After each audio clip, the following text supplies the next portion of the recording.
What we're going to do now is put the rattan in the seat. There's a cane spline in here that's a little bit in there. We've got to remove that first. There's a couple of ways you can do that. The easiest way really is if you've got a router, just router that out. If you go on to Need a Good Caning, how to cane your seat part 1, the information's on there on YouTube. Otherwise there is another alternative. We've got to take the spline out of here too. If you're a bit hesitant about using a router, I've made a screwdriver here, bend over the end, cold bend it, and then put a sharp edge on like a little chisel, and you can sort of gently put that in here and then tap away to chisel that out carefully. So either way, remove the old spline first. That will get damaged when you're removing it. This side here has already had it removed. You see the groove is clean. So that's the object, and then we put the cane in. So you can see here, just chiseling away there, and you can remove the spline. These are the things you need for recaning the seat. Glue. I've made up a tool here that you can press the cane in, pair of scissors, hammer. This is a screw thing I told you how to remove the spline out. You can keep the groove nice and clean that way, and stand knife to trim off. So here we have the seat, and first of all we've had the cane soaking for about 20 minutes, half an hour. Now we're going to replace it over the top and press it in very gently, keeping it nice and square.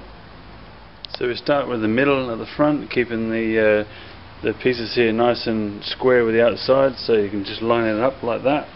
And this is what they call close-knit rattan, and you have to sort of cut around these areas here just to make it easier to fit in, but I do this step by step so you can make it easy for you. Okay, there's the back bit in, and just work your way from left to right, and obviously from this area around here, and we just carefully slide it in bit by bit.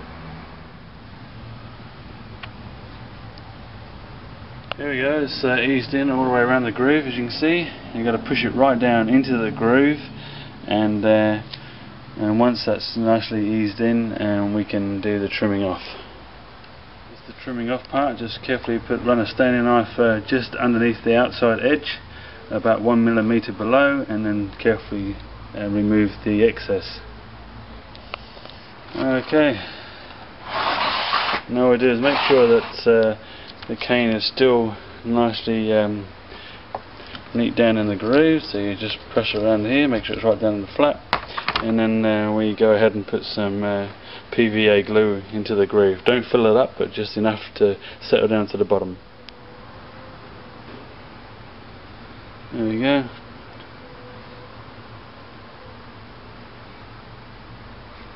We're doing exactly the same with the back, putting the close-knit cane in. Make sure obviously you keep it nice and square, so you do the bottom piece down here, keep that nice and straight and square to side of the frame, and then you start at the top here and work your way around very carefully, but it's very simple and easy to tear this.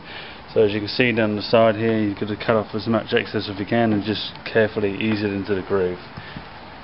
Now you can see we've put a bit of PVA glue in the groove, let that settle down for a little while, and then we'll add the spline for the seat and the back. Now we're just adding the spline, just gently tap that into the groove all the way around and wiping off any excess glue. There you go.